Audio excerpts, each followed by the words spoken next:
It is the Two Guys Garage Podcast. He is Kevin Bird. I am Willie B. And man, we're talking about something today that makes both myself and Kevin super ecstatic. There's one show that we both can just come to the middle of the table and agree that it is by far the greatest automobile show on earth. It is unlike anything you could ever attend, you could ever see, you could ever plug yourself into. Every aspect of the automobile is exploded in ways you can never wrap your head around, from how to work on it, tools to take care of it, things to make it bigger, stronger, faster than what it was.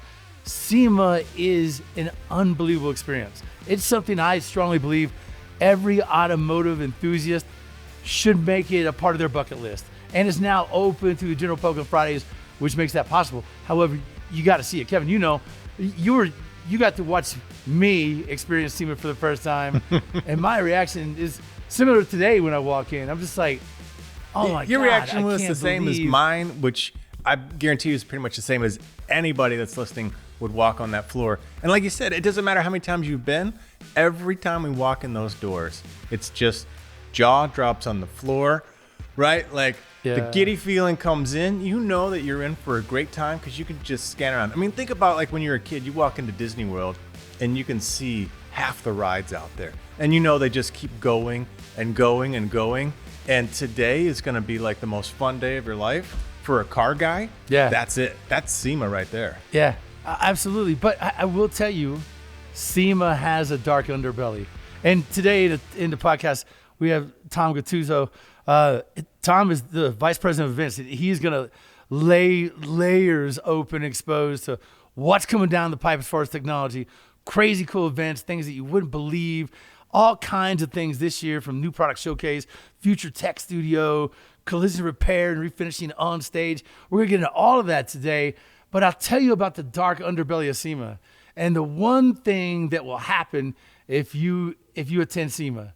And it's unfortunate. It's an unarticulated consequence of plugging yourself into some of the most insane builds, some of the most unbelievable craftsmanship. You will look at either your car or other cars at your local car shows with complete and utter disrespect, because you have just laid witness to some of the most unbelievable cars and metalwork and finish work and combinations and wild and weird personalization and modernization of crazy cars in every application across the spectrum of, you know, brands and brand loyalty. There's lineage that gets just trashed. There's, you know, pedigree that gets slaughtered. There's, you know, this constant vibe and energy to put something weird and something different and showcase it with crazy paint. And it just explodes every year in every shape, form, and fashion and definition of art and performance. It really is amazing. No doubt it will skew your perspective on automotive life, right? Like you said, you'll think your car's ugly, man. Yeah. Yeah. and you go to ugly. A car show, you go to all the car shows you normally go to and go, wow, wow, wow. At least for a little while, you'll come back with a slightly different edge. Like, dude, it happens. You haven't while seen you're what there. I've seen. Yeah. There are cars that you could take to your local show and just disrupt the normal winners, you know, turn their heads upside down. You could win all kinds of local show stuff, right? But you see them at SEMA and you just go, yeah, that's an awesome 69 Camaro with a really cool LS swap, or, you know, some power adder and cool interior. That's great. But did you see this over here? Yeah. It's amazing. And Tom, you gotta play witness to that and understand that mechanism, because people are blinded by the creativity, the subtle yet cool interpretations and modern interpretations of what technology has done to cars and to builds. And you've seen it all as many years as you've been there. It's been fascinating, I imagine, for you. For sure. And for me, my job's pretty easy. Like, all we're doing is building the environment and letting it sort of happen. And when these cool builds come, and we've got builds that have got thousands and thousands of man hours in them. Yeah. And we're really just this incubator of ideas when you get down to what is the SEMA show. It's two things. It's this incubator of ideas, and it's this connection machine that takes two people who have either share a passion or a customer and another person that really just want to start to share ideas, and it's this really cool exchange of all that. It really is it's all of that. It's a crescendo of all things creative, performance, wild paint, crazy new technology, and you always walk away with some wow factors. And we're gonna get into some of those wow factors next. What's new at SEMA? What's next at SEMA? What's some of the wow factors you've seen over the years? Can't wait to get into it. It's the Two Guys Garage podcast. He's Kevin Bird, I'm Willie B, and we're back after the break.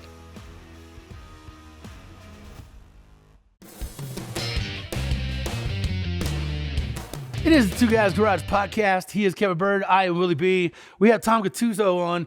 Tom, you've been with SEMA for forever. You've seen it really just morph into this crazy experience. For you, give us a little background. How did you initially get plugged into it years ago? And how have you seen it grow? Because it wasn't just a couple years ago, you saw brands like Ford and Toyota leave, but what happened, to me, it became a whole new creative space for so many new and upcoming types of supporting cast for the automotive industry, that it was really vibrant, really cool. And you see changes like this throughout. Tell us how you first sort of got plugged into SEMA. What was it that made you so addicted to it? You want to become such a part of it? Yeah, so for me, it was right place, right time. I had a background in events. I've been really lucky. I've been doing automotive events for almost 30 years. Okay. And they've all, they started with me doing auto shows and then doing off-road events. Oh, cool. And I was just right place, right time, where SEMA was looking for a trade show director, and they were trying to evolve the show to a certain extent. And my background had been like starting some events or doing smaller events and growing them. So, starting the San Jose Auto Show or the New Mexico Auto Show and things like that. So I wasn't adverse to trying new things. And the year I came in was 2011. And they had already the concept of doing the SEMA cruise. But as I came in, one of the things that the guy that I work for, Peter McGillivray, he said, hey, the one thing we have to make sure we do this year is we have to be able to do the SEMA cruise. Don't let anyone talk us out of it. And it was one of those things where if you looked at it from a trade show nerd perspective, and I feel like I'm a trade show nerd, I study the trade show industry.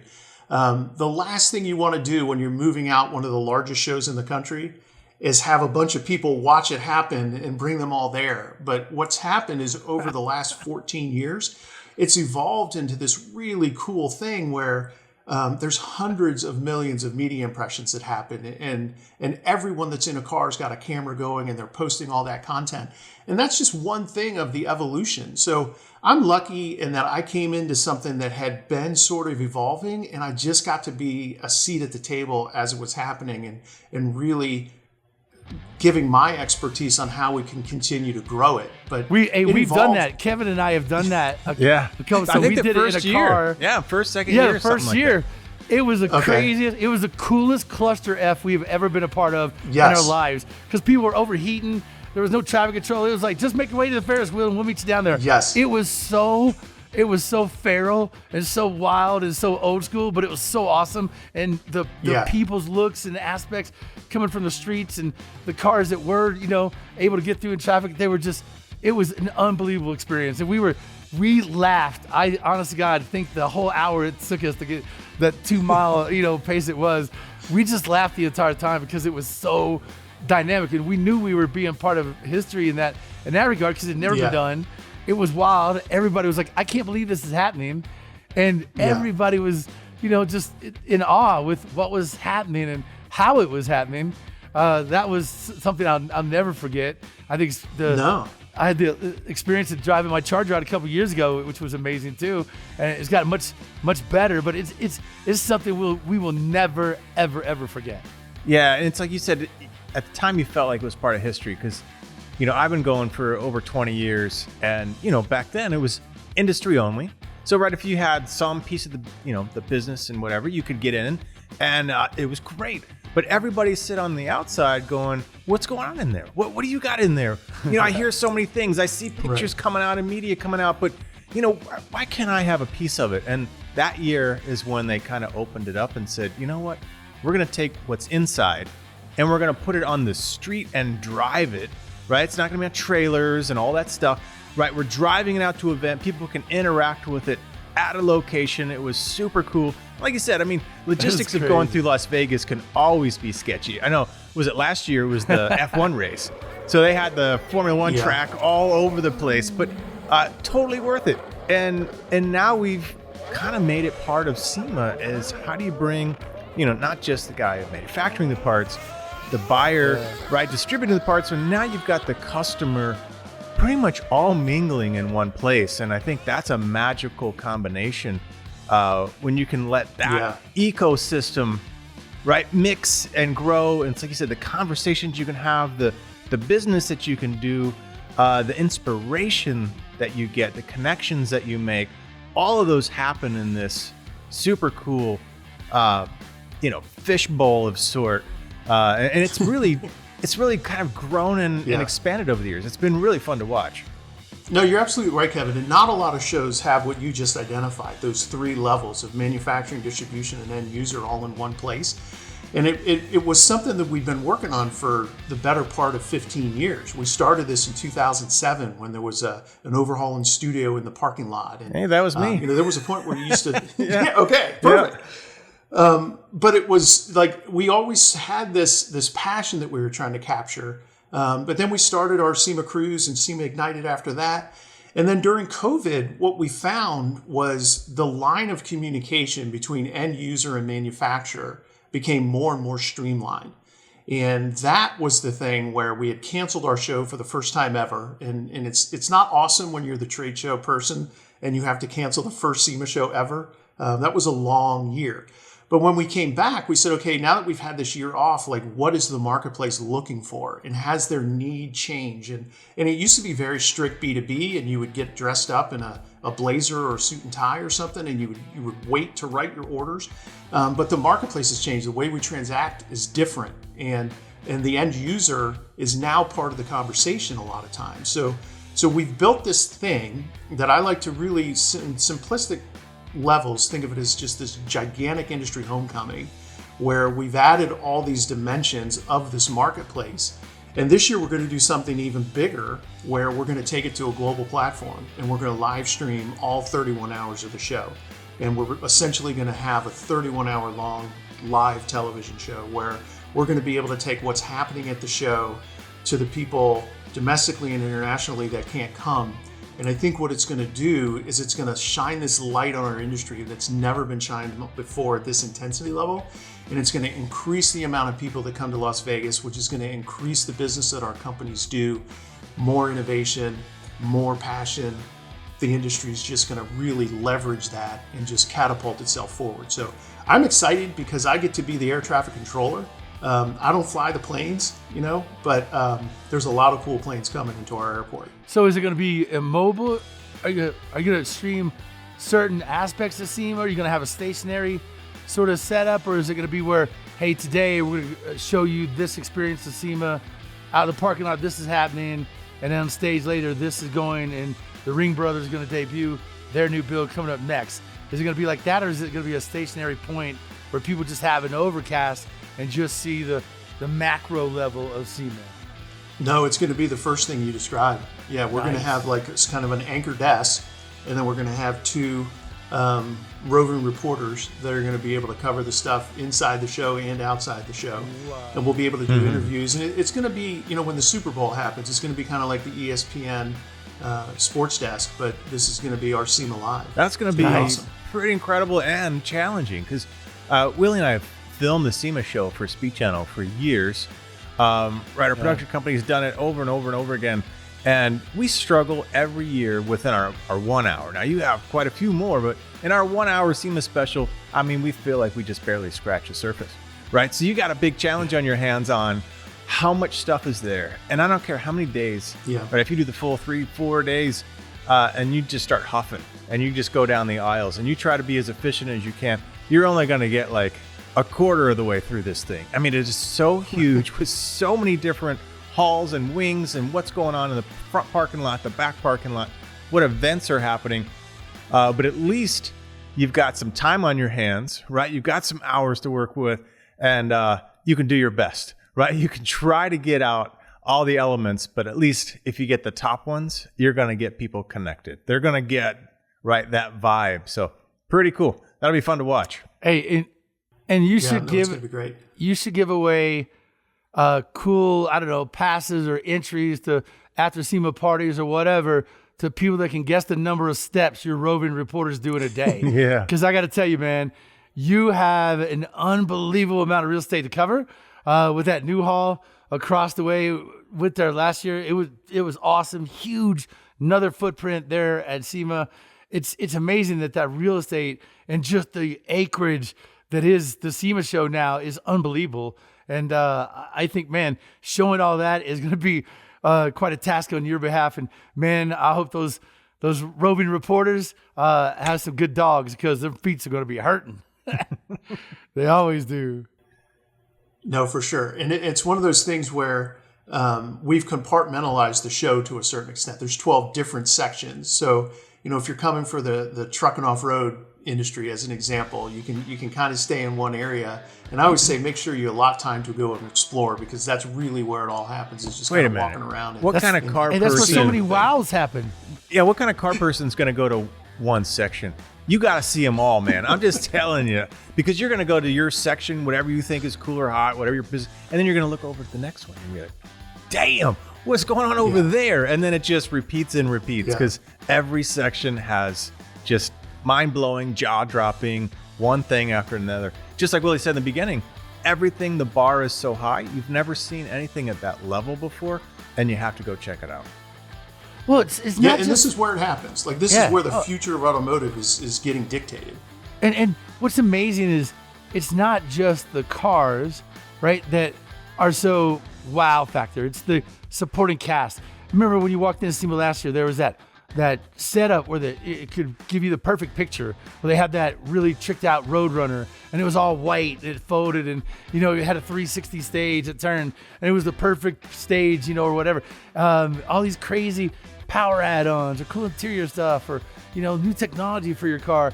It's amazing just the swell of things that you can see, find, and apply to your car, your build. Last year we watched it was the first time I've ever seen them, but you want your Tesla to actually make a sound. There were a few booths that actually had that happening, and people were, you love it or hate it, people were stuck there the entire time. It was nuts to see the response to that and how people were thinking. There were interactive booths, more interactive booths now than ever before. Maybe we got to take a break, so we're up against the wall, but maybe when we come back on the other side, why don't you walk us through this year's SEMA, what you think maybe will be some of the biggest surprises? Some of the, you said it is broken up into 12 sections. Maybe walk us through some of those sections, what you feel are like going to be some highlights, and what's new to SEMA 2024, because there's always things you hear about when SEMA's around the corner, and there's always things that people get excited about. So maybe you can be the first to share some of that insight with us. I think we both Kevin and I would be stoked to hear some of that. Great. Look forward to it. All right, man. It's the Two Guys Garage Podcast. Kevin Bird, Willie B, and we're back after the break.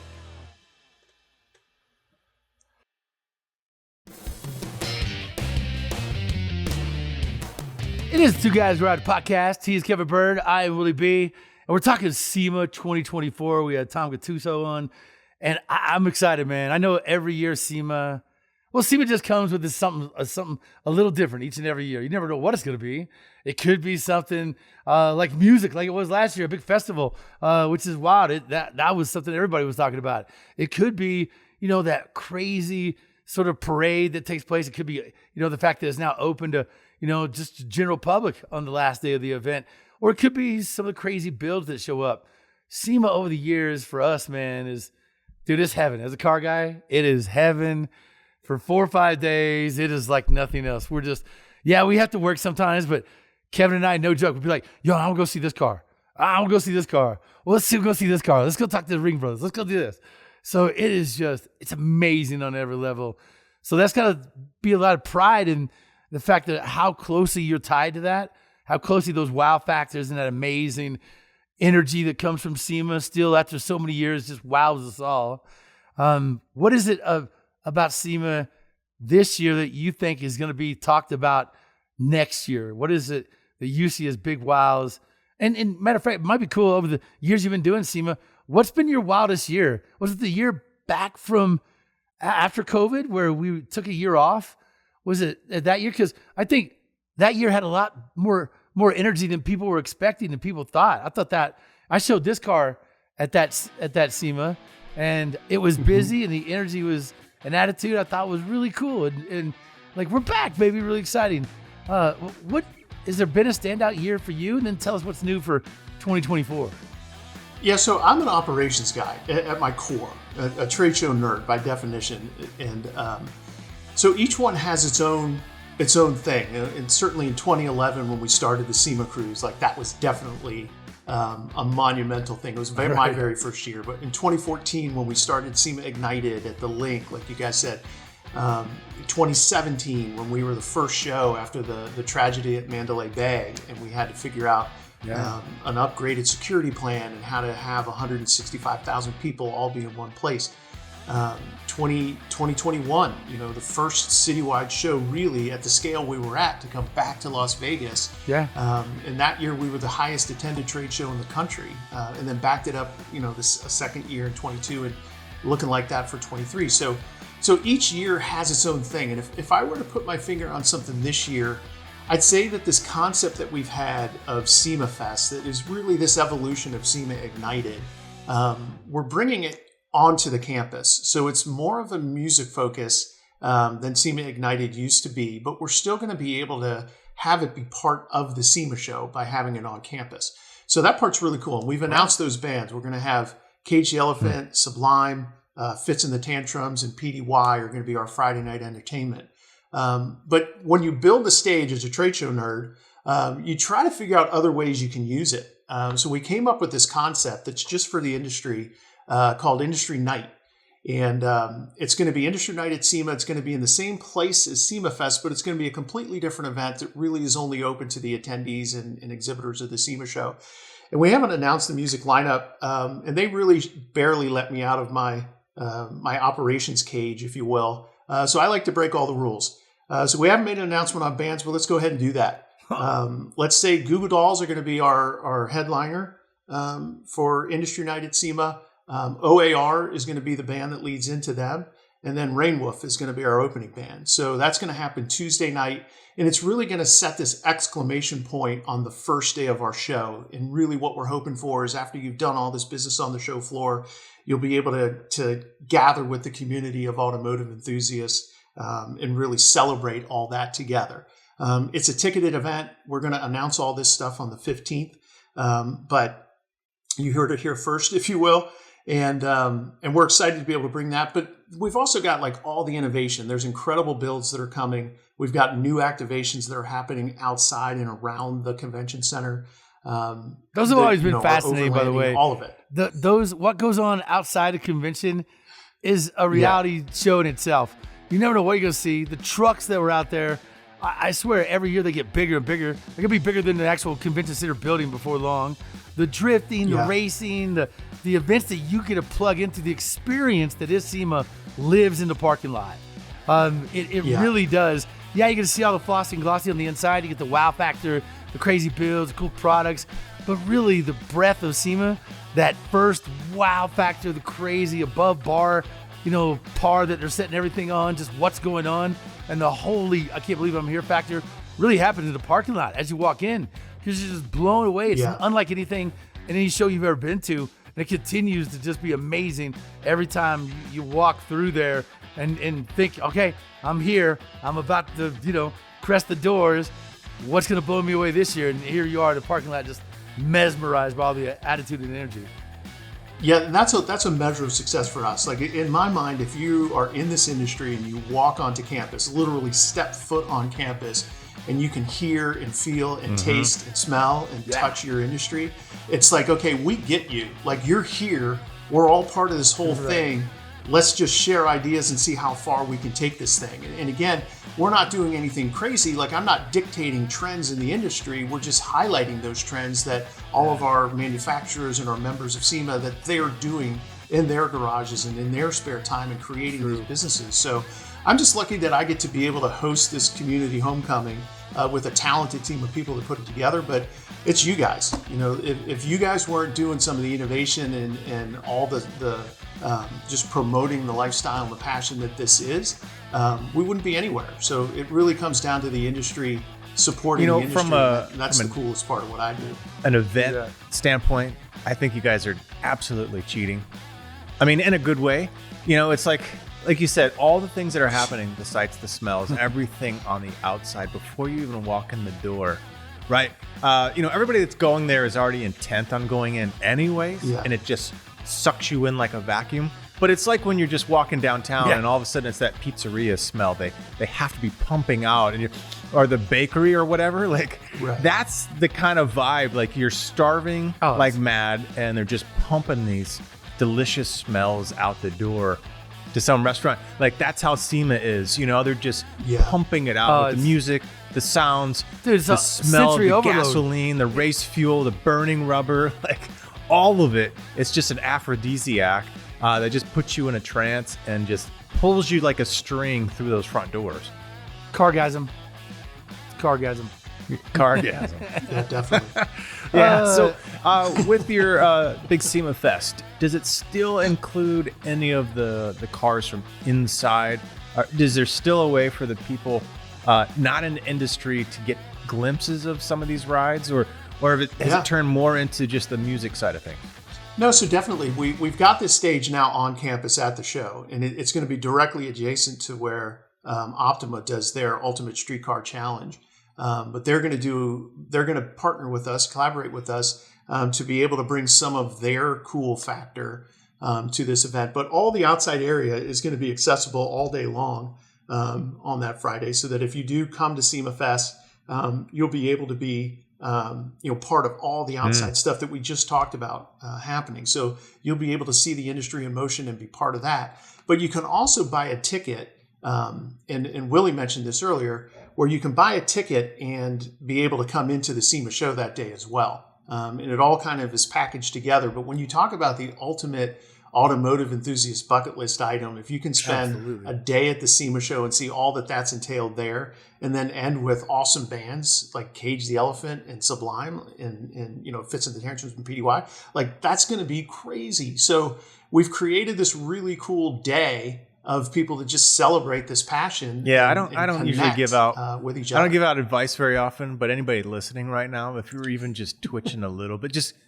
start booking things, right? Don't let it fill up. We've been 20 plus years, Willie and I each, and man, it's worth every second that you can get in it. And especially if you're not an industry person and you have this in now, take advantage of it and go have a great time. And you're in Vegas, right? So when you've had your fill, if there's such a thing with the SEMA events, right? There you are. You're already in a fun town. I'm sure you can find things to do. Yeah. Yeah. Chances are. Chances are. It really is, man. Watching the excitement of people off the streets that for the first time going to walk, the halls of SEMA. Look, for so many car enthusiasts, that's such a coveted thing. Like it's a prize. It's literally like, it's one of those things that for so many people, my dad's a big car guy, always been a car guy. He's like, one of these days, I'm going to make it out to SEMA. I can't wait to go. And I told him last year that it's open to the public. And he just can't, he's in disbelief. He's like, I got to get out there. Well, it's really amazing that the general public has the ability to walk through those doors. And it really, for any builders and people there, it reinforces what we do. And a great reason why we do it. Why I think this will never die. Why you see that enthusiasm. You see that energy from little kids to older guys to people that are just finding, their passion in cars. Because technology is bringing a lot of new people, I think, into this fold. They might not have been a car guy, but there's technology and people, adapt quickly to technology and take that run with technology and apply it in their worlds. And it could be cars, it could be trucks, it could be builds. Well, that brings a lot of new faces, ideas, and attitudes into the mix as well. And I think you see that when you invite the general public in. And it's been really cool and kind of sitting on like a fly on the wall, just re-energizes your belief that it's such a cool passion in what we do, and it's such a cool, unique skills that is brought to the table and is on display there at SEMA. and what you do to highlight it all. Really cool. No, and it's just like Kevin mentioned, and he's been to 20 of these things, and I'm sure there's a lot of people who've been to a lot of them, and they keep coming back, and they've got lifelong friendships. It's an incredible homecoming for our industry. Yeah, and now cool. anybody can go. Way cool. What a great way to network, to ask ideas, to see amazing cars, and at the end of the day, be plugged into something that, every personality you watch on TV, every cool, crazy car, and every application you've ever dreamt of is on display for their, for your phone and profile pictures. So go take advantage of it. Great bands, music. This year is going to be hot, man. It's going to be a cool year, and I'm excited. Do you think it's going to break records as far as attendance? Because I feel like last year was crazy. Yeah, we're tracking that way. It's still a little early. We're 90 days out right now, but they're always we're getting good. there. It's going to be a great event. Well, Tom, excited, really man. appreciate your time, man. We're going to have to get you back. Any kind of updates, you let us know. We'll bring you back on, have some fun with you. Thanks for your time, man. Thanks for what you guys do at the show and everything behind the scenes. All this stuff is great. We really appreciate it. Yeah, man. Awesome. Thanks, guys. We appreciate it. All right, we're going to switch some gears. Going to take a quick break. When we come back, we've got a big-time producer that's been filming at the SEMA Show for over a decade. Going to get a little bit of insights from him, too, so we'll catch you back. Two Guys Garage Podcast. He's Willie B. I'm Kevin Bird. See you back in a minute.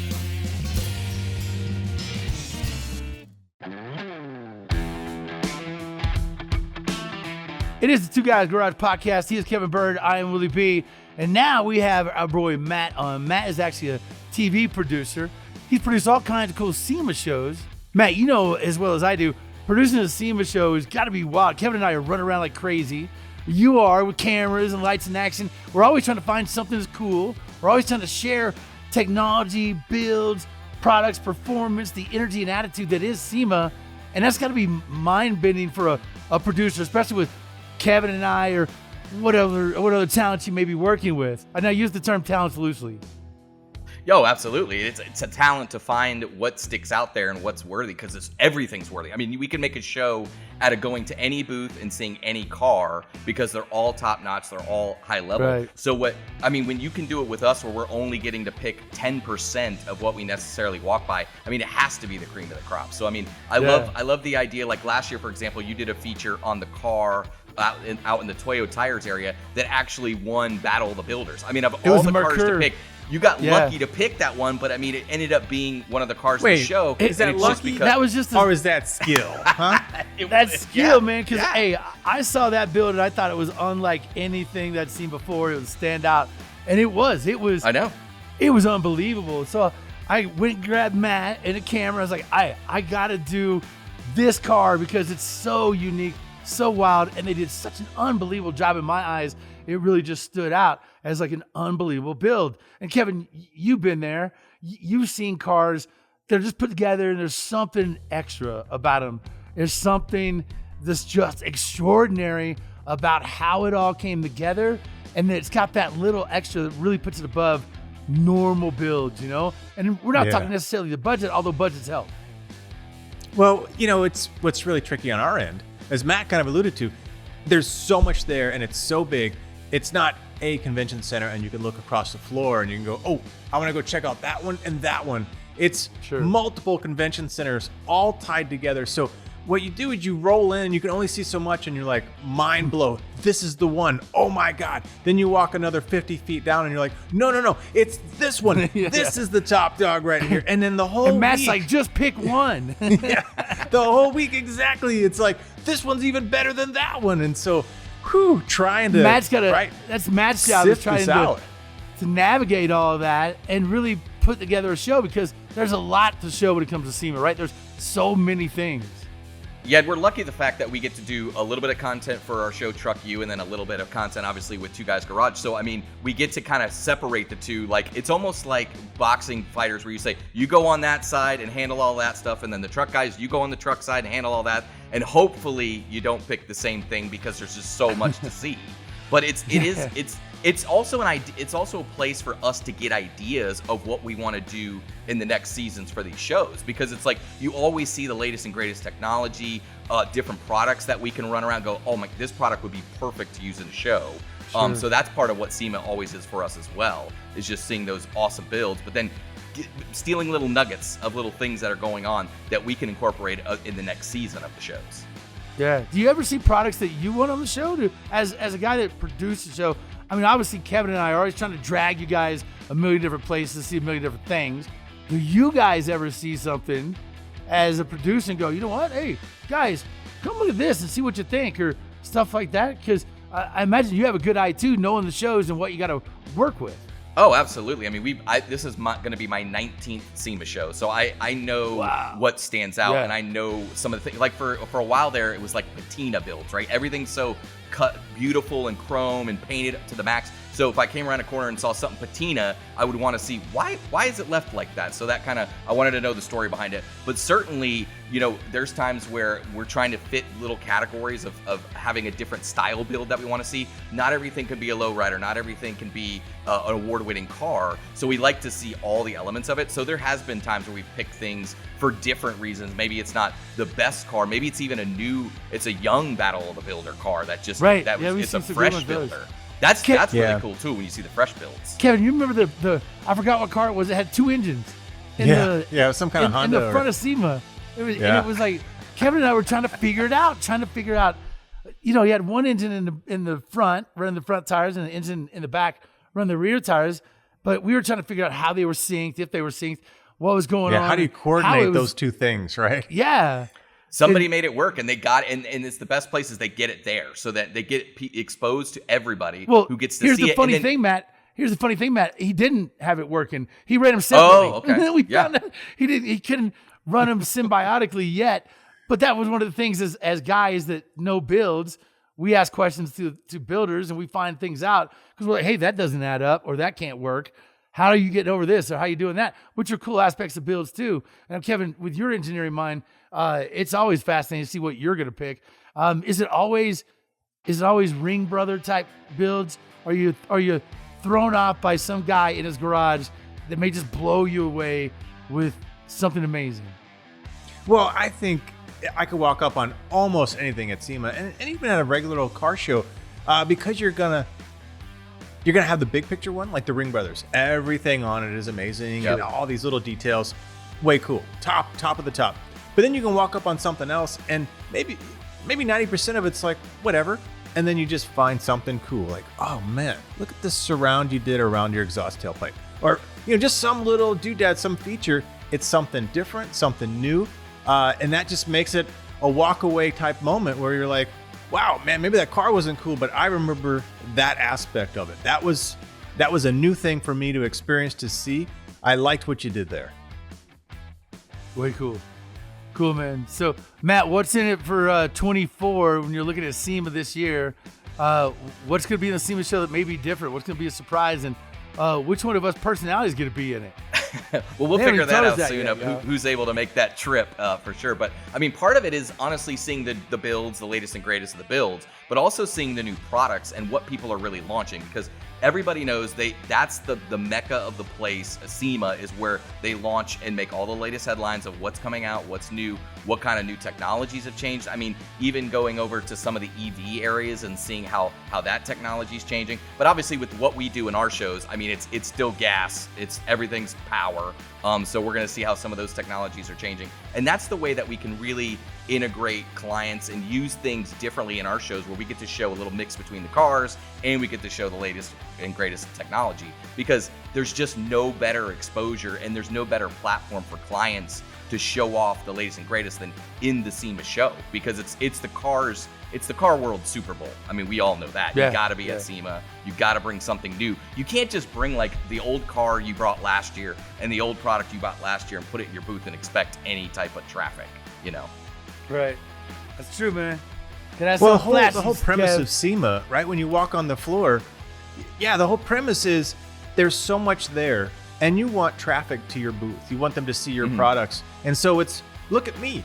Look at me. No, not him. Yeah. Look at me. So everybody is trying to outdo everybody, because you need a look at me kind of moment to get the flow going to your booth and not the other guy. And that just drives this competition from booth to booth through the whole thing, because everybody's trying to outshine to try to get your eyeballs, try to get your attention. And it's cool to watch, because There's every flavor you could want. You mentioned all these different types of builds and how it goes. And then you see, and a lot of times it's on the fly, we're starting to see the trends. So Willie be like, hey, did you see the fender flares on that car, 240Z?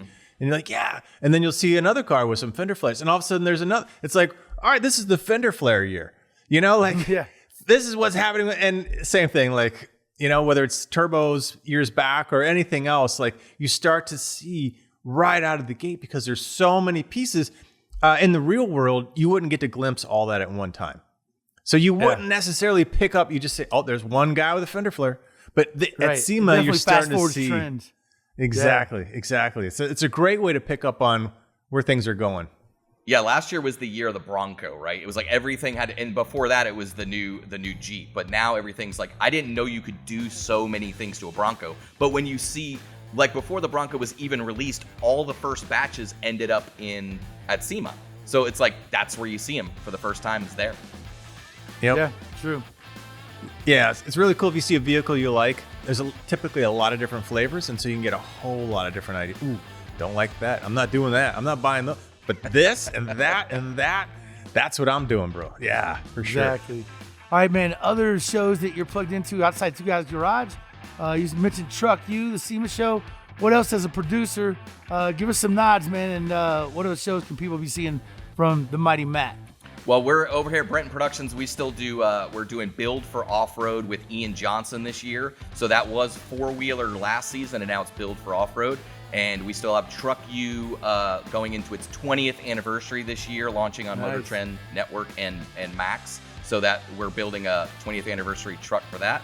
And then obviously Two Guys Garage kicking and going on, and will never stop and just keep doing its thing and bringing in cool projects. And so with the three of those still on the docket, we stay pretty busy.